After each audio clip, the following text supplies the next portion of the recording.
Hello मित्रों, कैसे हैं आप सभी। देखिए आज की क्लास है बीए सेमेस्टर 1 जियोग्राफी की महामैथन क्लास। मतलब कि आपका जो बुक है भौतिक भूगोल फिजिकल जियोग्राफी, ठीक है। इस फिजिकल जियोग्राफी की हम आज महामैथन क्लास अटेंड करने वाले हैं। हाँ, मैं जानता हूँ क्लास लेट है, बट कोई ना, लेट आए दुरुस्त आए। क्लास को बनाने में खूब टाइम लग गया। स्पेशली आज मेरे एरिया में आज कम से कम 5 से 6 घंटे तक पावर कट था। इस वजह से लाइट नहीं होने की वजह से मैं आज थोड़ा सा पीछे चल रहा हूँ टाइम में, बट कोई नहीं, फटाफट से इसको कंप्लीट करते हैं। इस एक क्लास के अंदर पूरी की पूरी जियोग्राफी आपकी कंप्लीट करेंगे। एमसीक्यूज है, फिलिंग द ब्लैंक्स है, लघुत्मक निबंधात्मक, सभी तरह के सारे टॉपिक्स प्रश्न इसमें है। तो फटाफट से वीडियो को लाइक कर दीजिए, चैनल को सब्सक्राइब कर दीजिए एंड वीडियो को हाइप ज़रूर कीजिएगा, क्योंकि वीडियो लेट आ रही है ना, तो सब बच्चों तक पहुँचनी बहुत ज़रूरी है।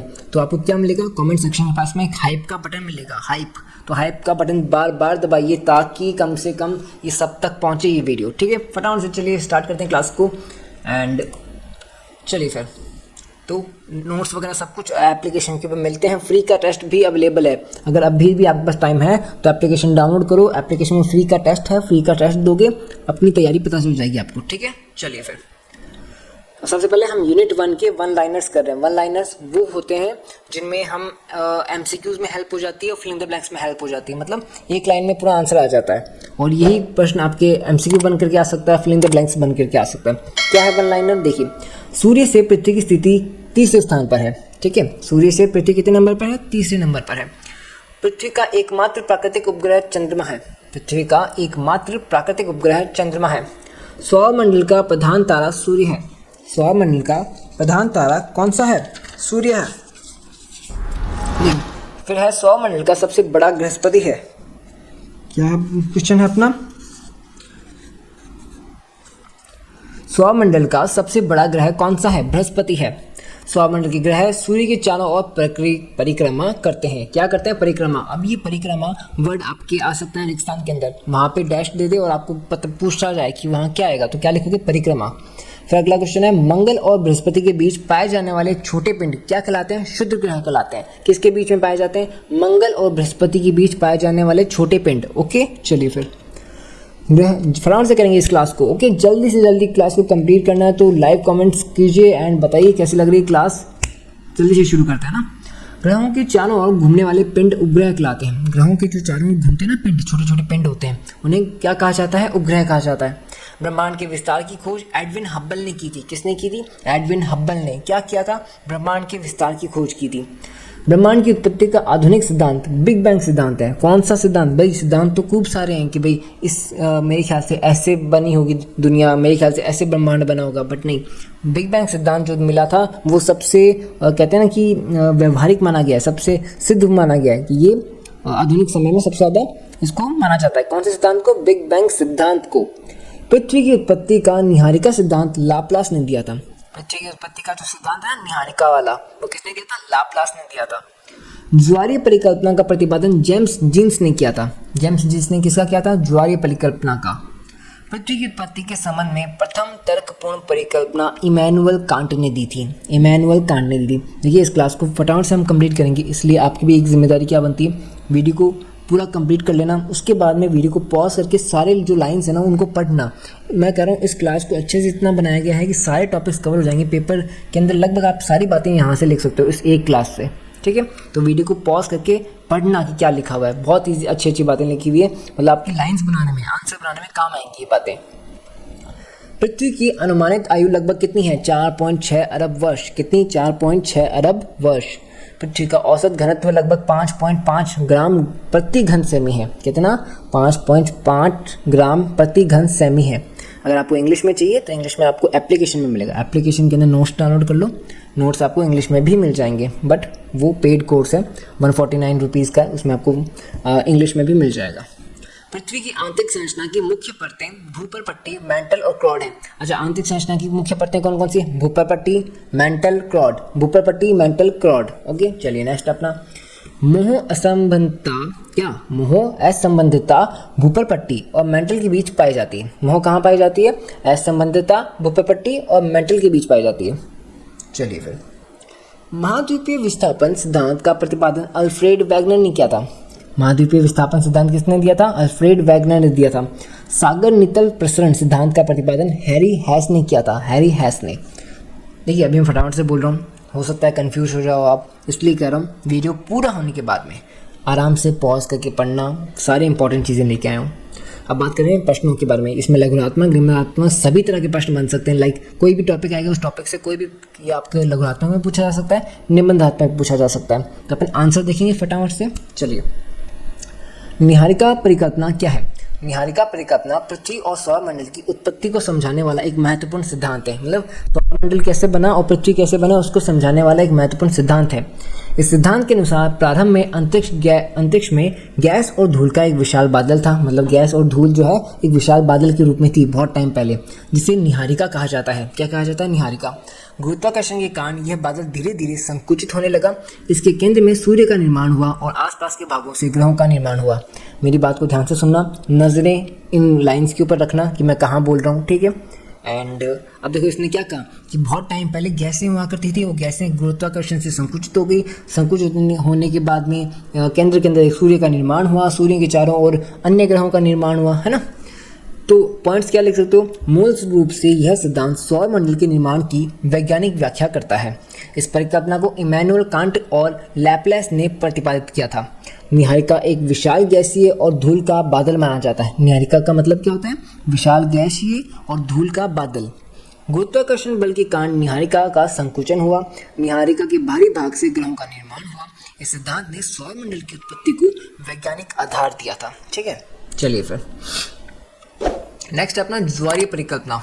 ज्वारीय परिकल्पना के अनुसार सौरमंडल की उत्पत्ति सूर्य से निकले पदार्थ से हुई। एक्चुअली में देखिए ब्रह्मांड की उत्पत्ति कैसे हुई है ये बताने के लिए कई लोगों ने, बहुत से बड़े बड़े वैज्ञानिकों ने अपनी अपनी परिकल्पना, अपने अपने सिद्धांत दिए थे। पहले अपना निहारिका पढ़ा, अब ज्वारीय पढ़ रहे हैं। ज्वारीय देखते हैं। तो ज्वारीय क्या कहता है कि सौरमंडल की उत्पत्ति सूर्य से निकले पदार्थ से हुई है। इस सिद्धांत के अनुसार एक विशाल तारा सूर्य के पास से गुजरा। उसके अनुसार सूर्य पहले से मौजूद है और उसके पास से एक विशाल तारा निकला सूर्य के पास से, जिससे ज्वारीय बल उत्पन्न हुआ। यानी कि उसके पास से निकलने से एक बल क्रिएट हुआ। इस बल के कारण सूर्य की सतह से गैसीय पदार्थ बाहर निकला। यही पदार्थ ठंडा होकर ग्रहों में परिवर्तित हो गया। यानी कि जो सूर्य से बाहर निकले ना, जैसे मैग्मा, लावा होता है ना, लावा गरम गरम बाहर निकलने के बाद ठंडा हो जाता है, ठंडा होने के बाद में वो पत्थर की तरह दिखाई देता है। वैसे सूर्य से जो पदार्थ बाहर निकले ठंडे होकर के ग्रह बन गए। जिनका कहना है ज्वारीय परिकल्पना में। समझ में आया? तो ये फटाफट से समझाऊंगा, ध्यान रखना।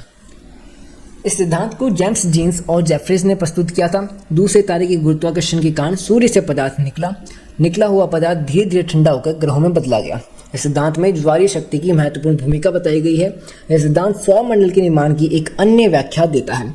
आधुनिक विज्ञान के अनुसार यह सिद्धांत पूर्ण रूप से स्वीकार नहीं किया जाता है। भाई आधुनिक विज्ञान जो है ना, उसके हिसाब से नियम बैठता नहीं, इसलिए इसको पूरी तरह से स्वीकार नहीं किया गया। नेक्स्ट है बिग बैंग सिद्धांत, जो कि सबसे ज़्यादा मान्य जाता है, सबसे ज़्यादा माना जाता है, ठीक है। तो ये परफेक्ट लगता है सबको बिकॉज ऑफ कि इसके जो बातें बताई गई इसके अंदर, वो बहुत सारे उसके अवशेष मिलते हैं, उसके प्रूफ मिल जाते हैं कि हाँ भाई ये ऐसा हुआ था, इसके चांसेस हैं होने के ज़्यादा। तो बिग बैंग सिद्धांत क्या कहता है? बिग बैंग सिद्धांत ब्रह्मांड की उत्पत्ति से संबंधित आधुनिक वैज्ञानिक सिद्धांत है। क्या आधुनिक वैज्ञानिक का सिद्धांत है? इसके अनुसार लगभग 13.8 अरब वर्ष पहले, कितना? 13.8 अरब वर्ष पहले ब्रह्मांड एक अत्यंत छोटे और घने बिंदु में केंद्रित था। यानी छोटे से केंद्र में केंद्रित था।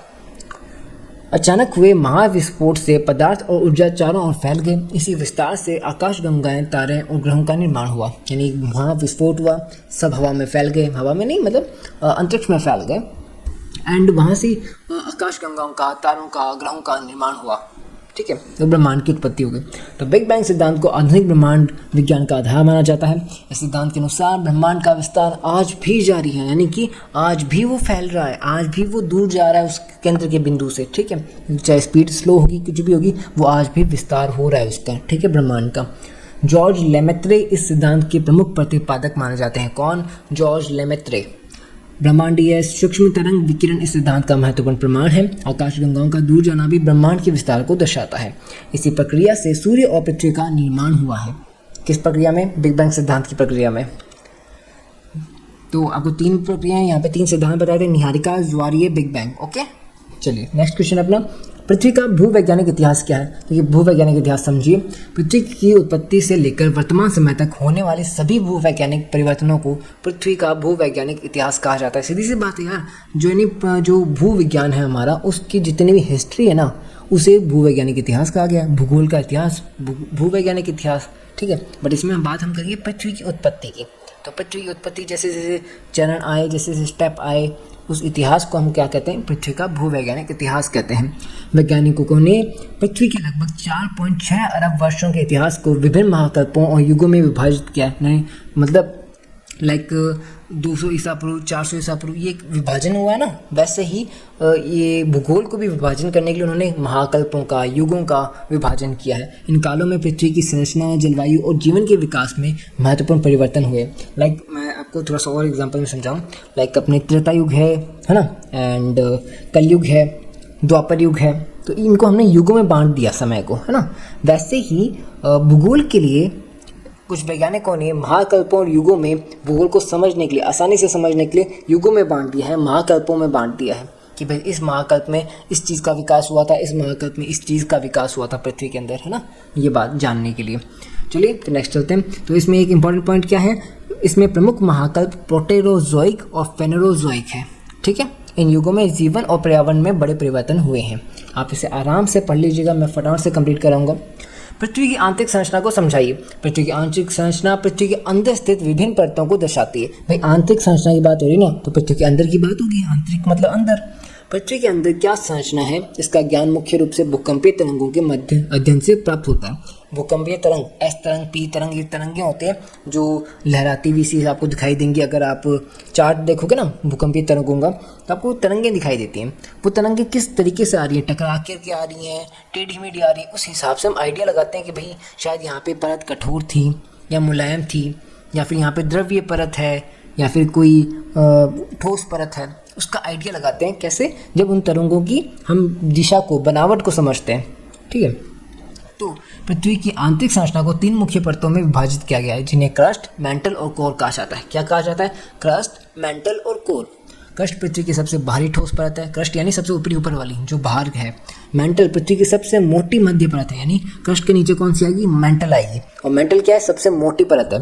कोर, या मेंटल के नीचे कौन सी आएगी? कोर, पृथ्वी का सबसे भीतरी और अत्यधिक गर्म भाग। कोर का मतलब ही अंदर का होता है, इंग्लिश के अंदर कोर का मतलब ही अंदर का भाग होता है ना। तो पृथ्वी का सबसे भीतरी और अत्यधिक गर्म भाग कौन सा है? कोर है।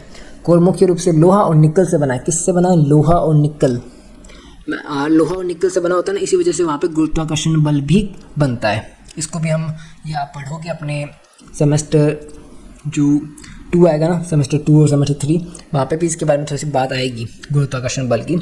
यहाँ पे भी आगे आ जाएगी वैसे, बट उसकी और डिटेल में बात मिलेगी आगे आने वाले सेमेस्टर में।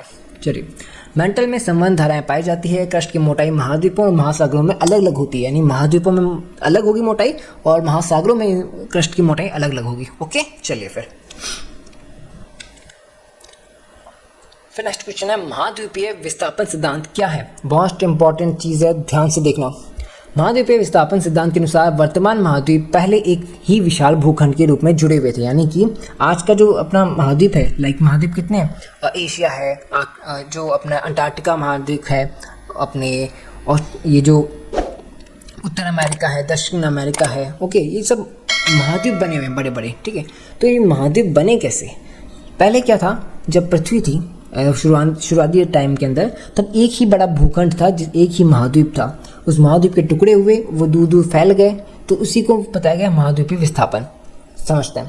तो देखिए, महाद्वीप पहले एक ही विशाल भूखंड के रूप में जुड़े हुए थे। इस विशाल भूखंड को पैंजिया कहा जाता था। क्या कहा जाता था उस एक महाद्वीप को? पैंजिया। समय के साथ ये भूखंड टूटकर अलग अलग भागों में विभाजित हो गया और धीरे धीरे वर्तमान महाद्वीपों का निर्माण हुआ। इस सिद्धांत का प्रतिपादन अल्फ्रेड वैगनर ने किया था। नाम क्या है? Alfred Wegener. कौन सा सिद्धांत दिया था? महाद्वीपीय विस्थापन सिद्धांत। पैंजिया नामक विशाल भूखंड से महाद्वीपों की उत्पत्ति मानी गई है। पैंजिया के चारों ओर पैंथालासा नामक महासागर था। पैंजिया के पास में कौन सा महासागर था? पैंथालासा। महाद्वीप धीरे धीरे एक दूसरे से दूर होते गए। यह सिद्धांत आधुनिक प्लेट विवर्तनिकी सिद्धांत का आधार बन गया। चलिए फिर नेक्स्ट क्वेश्चन पे आते हैं। देखिए इस सेमेस्टर के जितने भी अपने टॉपिक्स हैं ना वो तो मैंने पूरा समझा रखा है। अपने सेमेस्टर 1 की जो ज्योग्राफी की 5 रेगुलर क्लासेस आई थी उन 5 रेगुलर क्लासेस में पूरा समझा रखा है मैंने अच्छे से। तो ये तो है नहीं कि आपको समझ में ना आए, आपको सिर्फ मोस्ट इंपॉर्टेंट क्या है वो समझा रहा हूँ। तो मोस्ट इंपॉर्टेंट देख लो फ्रेंड से। सागर नीतल प्रसरण क्या है? सागर नीतल प्रसरण महासागरों के तल के विस्तार की प्रक्रिया को दर्शाता है। इस सिद्धांत के अनुसार महासागरों के मध्य स्थित कटक से मैग्मा बाहर निकलता है। यह मैग्मा ठंडा होकर नई महासागरीय परपट्टी बनाता है और पुरानी परपट्टी धीरे धीरे दूर हटती जाती है।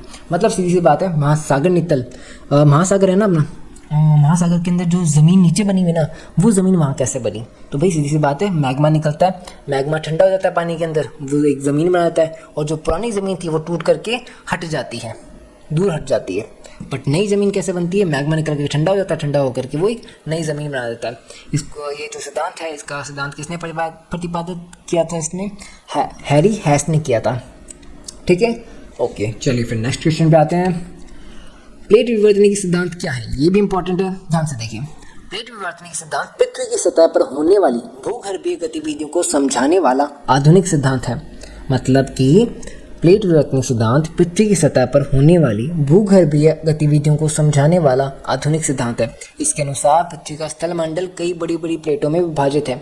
ये प्लेटें दुर्बलता मंडल पर तैरती रहती हैं और धीरे धीरे करती हैं, जिससे भूकंप, ज्वालामुखी और पर्वत निर्माण जैसी घटनाएं होती है। एक्चुअली में जो अपना मैंने आपको बताया ना, ऊपर एक परत होती है और उस परत के अंदर स्थल मंडल है।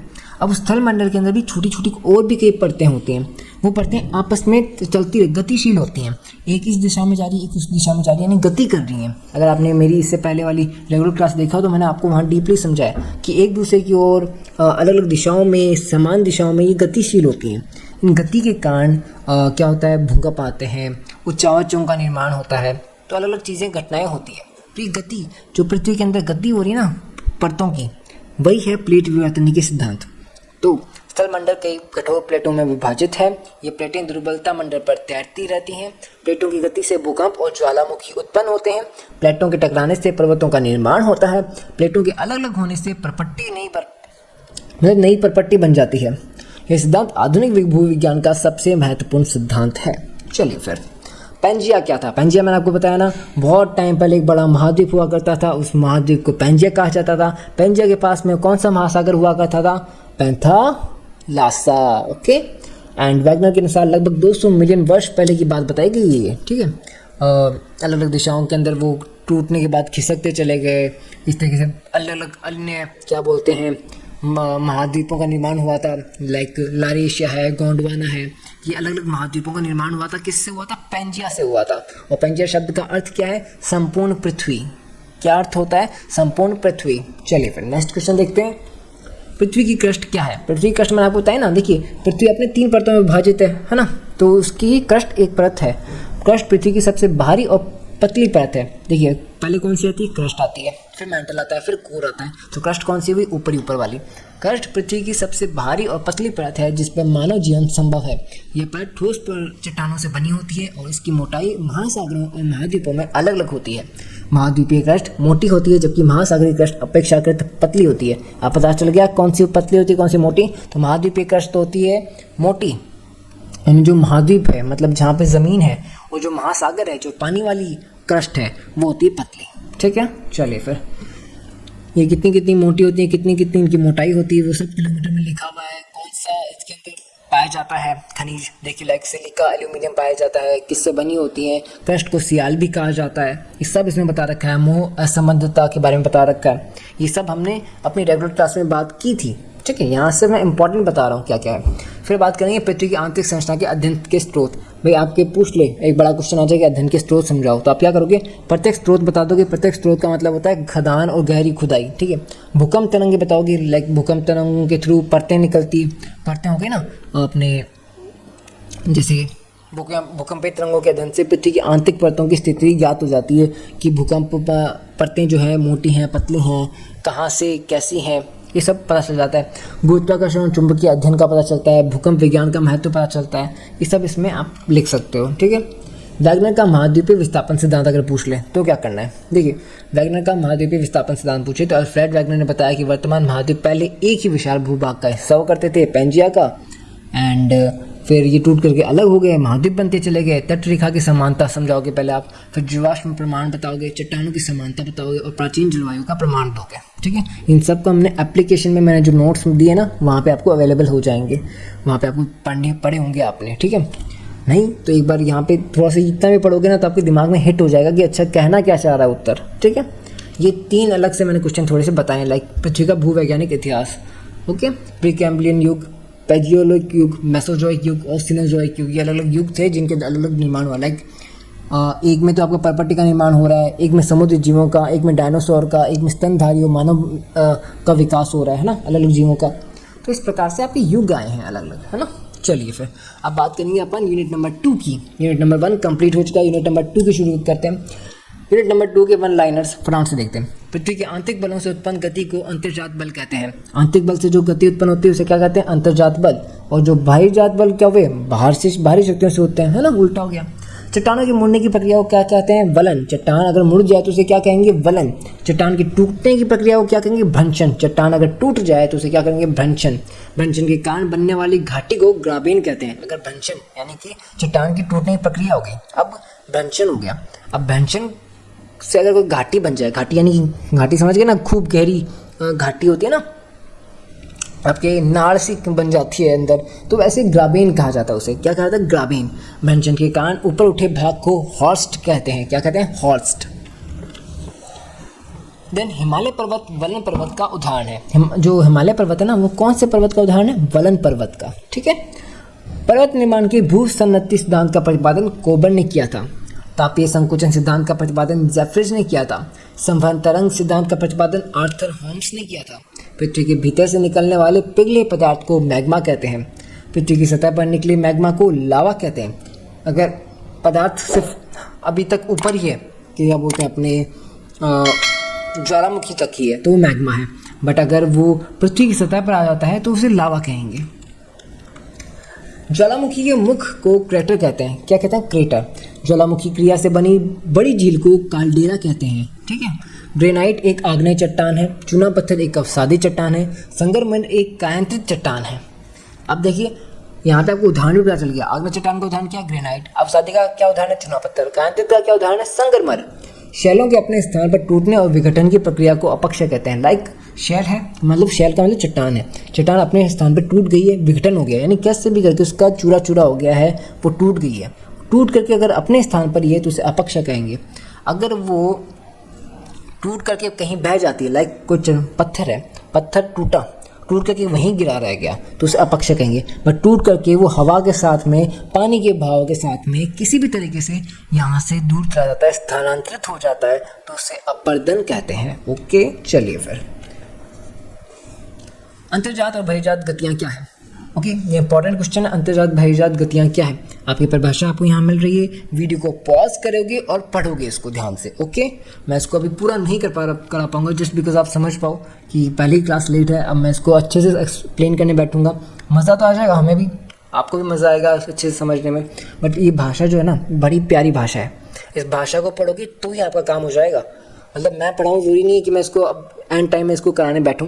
आप खुद भी इसे पढ़ोगे तो काम हो जाएगा। लाइक वलन क्या है, इसको आराम से पढ़ना, ऊपर से नीचे वीडियो को पॉज करना, स्क्रीनशॉट ले लेना।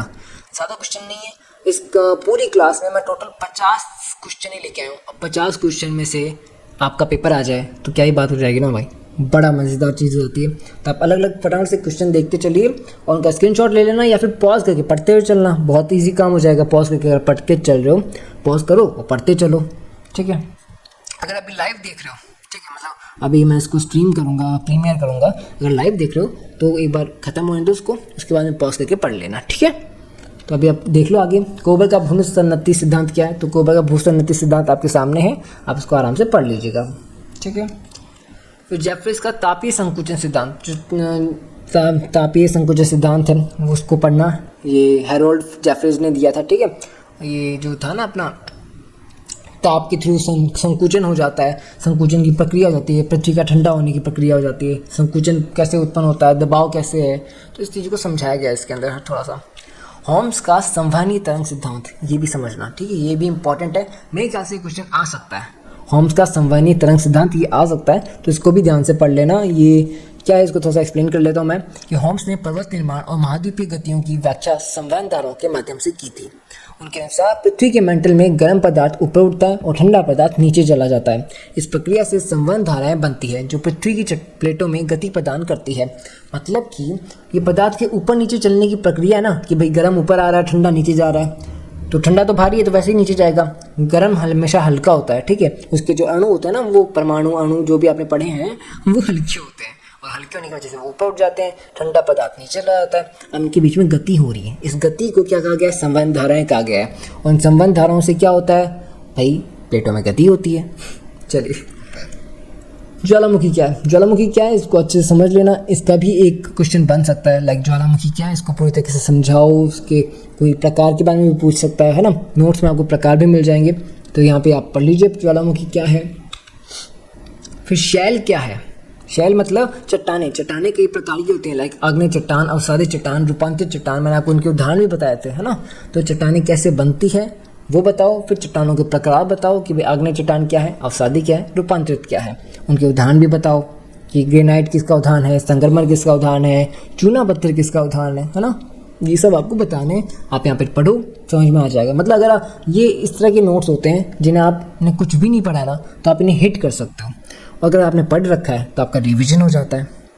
नेक्स्ट क्वेश्चन क्या? अपक्षय क्या है? मैंने आपको बताया था कि अगर चट्टान का अपने स्थान पे टूटना, विघटन कुछ भी हो जाए, बट वो टूट फिट के चट्टान जो है, चट्टान का पत्थर है, शैल है, जो भी है, वो टूट करके अपने स्थान पर ही गिरती है तो वो अपक्षय है। बट अगर चली जाती है, बह जाती है, तो क्या है? अपर्दन है।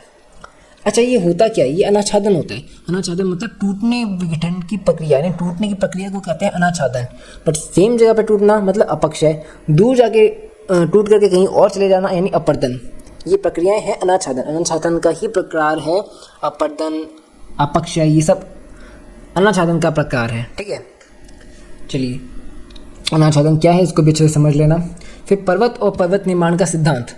भाई पर्वत और पर्वत निर्माण का अलग अलग सिद्धांत है, लाइक होम्स का सिद्धांत है, कोबर का सिद्धांत है। फिर पर्वत की परिभाषा, अगर मान लो आपसे क्वेश्चन पूछा जाता है कि पर्वत और पर्वत निर्माण का सिद्धांत समझाओ, तो आप क्या करोगे? पहले पर्वत की परिभाषा दोगे कि पर्वत एक्चुअली में बनता कैसे है। फिर आप चट्टानों की, शैलों की परिभाषा दोगे कि चट्टान कैसे बनती है। फिर पर्वत की परिभाषा दोगे।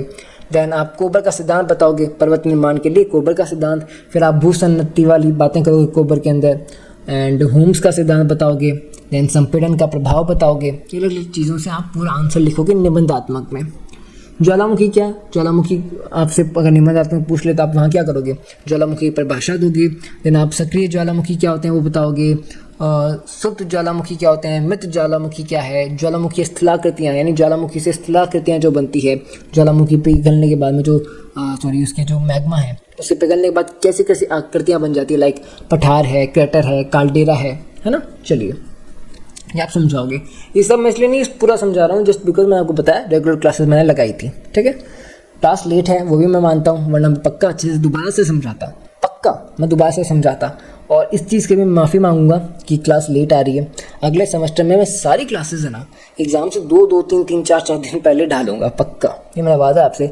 और अगले सेमेस्टर में हम खूब जम कर के तैयारी करेंगे। इस बार तो बहुत सारी नई चीज़ें थी मेरे लिए, नया एक्सपेरिमेंट किया जा रहा था चैनल के ऊपर, इस वजह से बहुत सारी चीज़ें लेट हो रही थी। चट्टान और उनके प्रकार, चट्टान के प्रकार आप समझा दोगे, लाइक आग्नेय चट्टान है, अवसादी चट्टान है, कायांतित चट्टान है, ठीक है। चलिए, फिर सेमेस्टर यूनिट नंबर 3 के अंदर आएंगे। यूनिट नंबर 3 के अंदर कुछ वन लाइनर्स हैं, इन्हें आप पढ़िएगा। 1, 2, 3, ये 3 पेजेस हैं। इन 3 पेजेस के अंदर वन लाइनर है जो आपके MCQ फिलिंग द ब्लैंक्स में आ सकते हैं। इन्हें पढ़ लीजिएगा, पॉज कीजिएगा, पढ़ लीजिएगा। फिर आपकी क्वेश्चन क्या बनेगा यूनिट नंबर 3 से? अपर्दन क्या है? अपर्दन क्या है इसका आपके सामने पूरा आंसर लिखा है। समझाने बैठूंगा वही बात है, लेट हो जाएगा, इसको आराम से आप देख लीजिएगा। फिर WM डेविस का अपर्दन चक्र का सिद्धांत। अपर्दन चक्र पूछा है, पहले अपर्दन पूछा था, अब अपर्दन चक्र पूछा है। सिद्धांत किसने दिया था? WM डेविस ने दिया था, ठीक है। ये बताना है, ये बता देना आप। वोल्टर पैंक का अपर्दन चक्र सिद्धांत। अब वोल्टर पैंक ने भी अपर्दन चक्र बताया था, तो उसको भी आप समझा देना। और हो सकता है आपका ये प्रश्न अपर्दन चक्र वाला निबंधात्मक में पूछ ले, तो आपको क्या करना होगा, वहाँ पे आप अपर्दन की पहले परिभाषा बताओगे, फिर WM डेविस ने जो बताया वो बताओगे, फिर वॉल्टर पैंक ने जो बताया वो बताओगे। आई बात समझ में? Very good. नदी के कार्य क्या है? नदी के कार्य आपके सामने लिखें, आप पढ़ लीजिएगा, आप इनको समझ लीजिएगा। बहुत ईजी है, मैं कह रहा हूँ सारे यूनिट्स के बस थोड़े थोड़े क्वेश्चन लेके आया हूँ। हो सकता है कि आपकी इन्हीं से नैया पार हो जाए, है ना। नदी द्वारा निर्मित शिलाकृतियाँ क्या है, क्योंकि इस पूरी क्लास में मैंने सारे इंपॉर्टेंट क्वेश्चंस ही लिए हैं, तो आप इन्हें पॉज करके पढ़ो ना, क्या दिक्कत है, आराम से पढ़ो। 1 घंटा लगेगा पूरी क्लास में, अगर आप पॉज करके पढ़ते हो ना एक क्वेश्चन को, 1 घंटा लगेगा। 1 घंटे में आपकी पूरी बुक की रिवीजन हो जाएगी, ये तो 100% कहता हूँ मैं, पूरी बुक की रिवीजन हो जाएगी अगर आप ये पूरी इस क्लास के नोट्स को पढ़ते हो तो।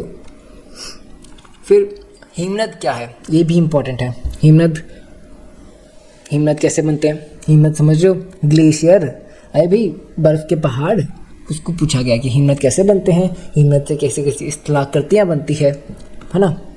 पवन कार्य, अच्छा पवन कार्य को यहाँ पे ऐसा पूछा गया है कि भाई पवन किस तरीके से गति करती है। पवन भी क्या स्थलाकृतियाँ बनाती है, लाइक कोई चट्टान है, उस चट्टान पे लगातार तेज़ हवा पड़ रही है कई सालों से, तो वो चट्टान कटी जाएगी, उसकी डिज़ाइन चेंज हो जाएगी। डिज़ाइन किसने चेंज करी उसकी, उस चट्टान को काटा किसने, पवन ने काटा, हवा ने काटा। तो यहाँ पे ये समझेंगे हम यहाँ पे इस क्वेश्चन में। फिर काष्ठ स्थलाकृति क्या है, इसको जानेंगे, है ना। समुद्री तरंगों के कार्य बताओ, ओके, ये भी अच्छा क्वेश्चन है। नदी डेल्टा, अगर पहले क्या हुआ करते थे, छोटे छोटे क्वेश्चंस आते थे पहले जब ईयर प्रोग्राम हुआ करते थे ना, तब ये क्वेश्चन अच्छा आता था, नदी डेल्टा क्या है। बट अब चांसेस कम है इसके आने के। बट मान लो आपसे कोई ऐसा क्वेश्चन पूछ लो जहाँ पे एक साथ 3 बातें पूछी जा रही हो, तो ये बात भी पूछी जा सकती है, नदी डेल्टा क्या है, तो इसको भी पढ़ लीजिएगा एक बार, है ना। चलिए फिर डेविस का अपवर्तन सिद्धांत, अच्छा अब आपके डेविस का अपवर्तन सिद्धांत अगर पूछा जाए तो आपको क्या आंसर देना है, समझ लो। डेविस का अपवर्तन सिद्धांत जब पूछा जाएगा तब आप अपवर्तन सिद्धांत के बारे में थोड़ा बताओगे। देन आप क्या करोगे, युवावस्था, प्रौढ़ावस्था, वृद्धावस्था, पेनिप्लेन अवस्था, ये अवस्थाएं उन्होंने बताई थी डेविस ने, उन अवस्थाओं को एक्सप्लेन करोगे, ठीक है, वेरी गुड। वाल्टर पैंक का सिद्धांत, वाल्टर पैंक के सिद्धांत में आप अपवर्तन की प्रक्रिया है, ढाल का विकास है, निरंतर उत्थान है, इन सबको समझाओगे, ओके। नदी द्वारा निर्मित स्थलाकृतियाँ, तो ऊपरी भाग, मध्य भाग, निचला भाग, इन सभी भागों के अंदर बनने वाली आकृतियों को आप समझाओगे, नदी द्वारा जो बनती है ना उनको। ये सब आपको आंसर मिल जाएंगे कुछ उसके अंदर। देखिए 3 क्वेश्चन जो हैं, जो मैं आपको बता रहा हूँ, ये निबंधात्मक हैं, 11, 12, 13, ओके। बाकी जो 1 से 10 हैं वो उनका राइट आंसर मैंने यहाँ पे दे रखा है, पढ़ लीजिएगा, ईजी है।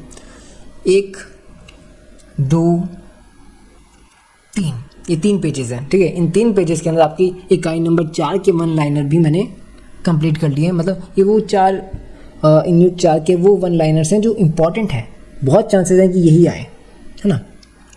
तो इनको भी पढ़ लीजिएगा। मतलब अगर इन 3 पेजेस के, हर यूनिट के इन 3 पेजेस को पढ़ते हो, 1 लाइनर के हर यूनिट में 3 पेजेस लेकर आया हूँ 1 लाइनर वाले, अगर इनको पढ़ते हो तो बहुत चांसेस है कि आपकी 5 MCQs और 5 फिलिंग द ब्लैंक्स सही हो जाए, करेक्ट हो जाए, है ना। वो फ्री के नंबर भी आपको अच्छे से मिल जाए। देन अपना आता है वायुमंडल क्या है। तो वायुमंडल क्या है, इसकी परिभाषा अपने सामने लिखिए। वायुमंडल तो सीधी सी बात है ना भाई, अपने चारों ओर जो आसपास आवरण है, जिसके अंदर गैस है, जलवाष्प है, धूल है ना, और साथ साथ में ये सब कैसे इकट्ठी हो रखी हैं, ये गुरुत्वाकर्षण से इकट्ठी हो रखी हैं, बंद रखी हैं, है ना। तो ये क्या है, वायुमंडल है। इसको आप आराम से एक्सप्लेन कर सकते हो। जो अपनी गैस की एक परत बनी हुई ना, वही है वायुमंडल।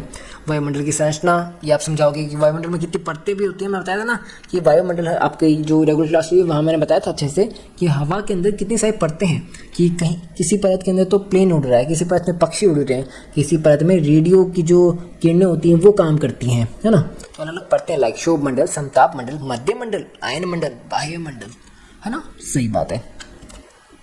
सूर्य तप क्या है। अच्छा, सूर्य तप सीधी सी बात है भाई, जो सूरज से हमें रोशनी आती है, उस रोशनी के अंदर एक ऊर्जा भी होती है, उस ऊर्जा को हम सौर विकिरण कहा जाता है, और सौर विकिरण को ही सूर्य तप कहा जाता है, ठीक है, सीधी सी बात है, वेरी गुड। पृथ्वी का ऊर्जा बजट क्या है। ये पृथ्वी का ऊर्जा बजट, ये भी अच्छा क्वेश्चन है, इसको भी आराम से पढ़िएगा, अच्छा क्वेश्चन है। वायुदाब क्या है, ये भी अच्छा है। पवन क्या है, पवन तो आप जानते ही हैं, क्या जानते हो भाई, एक जो क्षैतिज प्रवाह के अंदर हवा चल रही होती है ना, और ये हवा कैसे चलती है। अच्छा, हवा मतलब पवन, पवन कैसे चलता है मैं बताता हूँ।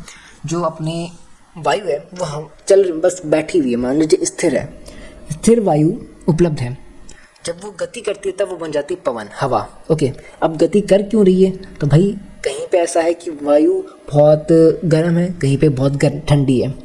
अब इनके चलते, या फिर कहते हैं कि वायु के अंदर अलग अलग कणों के चलते, मान लीजिए यहाँ पे कहीं ऑक्सीजन की मात्रा है, कहीं पे नाइट्रोजन की मात्रा है, इन सब की अलग अलग मात्राएं तापमान, दाब, इनके चलते वायु क्या है, उच्च दाब से निम्न दाब की ओर गति करती है, ठीक है। और जब गति करती है तो पवन बन जाती है ना, सीधी सी बात है। वायु राशियाँ क्या है, वायु राशियाँ, ये भी अच्छा क्वेश्चन है। ये क्वेश्चन कैसे आएगा ये भी बताता हूँ। वायु क्या है ये बताओ, साथ में वायु राशियाँ एक्सप्लेन करो। इन दो क्वेश्चन एक साथ आ सकते हैं, तो ये भी अच्छे से पढ़ लीजिएगा। वाताग्र क्या है, ये भी अच्छा है, इसको भी पढ़ लीजिएगा। वायु राशि, वाताग्र, वायु, वायु मतलब पवनी, पवन, वाताग्र, वायु राशि, ये इंपॉर्टेंट है, पढ़ के जाइएगा। जेट स्ट्रीम, ये भी इंपॉर्टेंट है। जेट स्ट्रीम क्यों इंपॉर्टेंट है? अब सर कह रहे हैं सर, हाँ आप तो कहोगे सर ये भी इंपॉर्टेंट है, ये भी इंपॉर्टेंट है। भाई मैं लेके तो 10 क्वेश्चन आया हूँ हर यूनिट से, मतलब 13 क्वेश्चन लेके आया हूँ, 13 हर यूनिट से 13 तो क्वेश्चन लेके आया हूँ, वो सारे इंपॉर्टेंट है भाई, बट उसमें भी कोई ज़्यादा इंपॉर्टेंट बता देता हूँ आपको बस, है ना। तो जेट स्ट्रीम क्या है, जेट स्ट्रीम बता दीजिएगा। जेट स्ट्रीम का मतलब ये होता है, नाम से पता चल रहा है ना, जेट, जेट मतलब तेज़, तो वो हवाएं, वो पवन जो सबसे तेज़ चलती हूँ, अत्यंत तीव्र गति से चलती हूँ, ठीक है।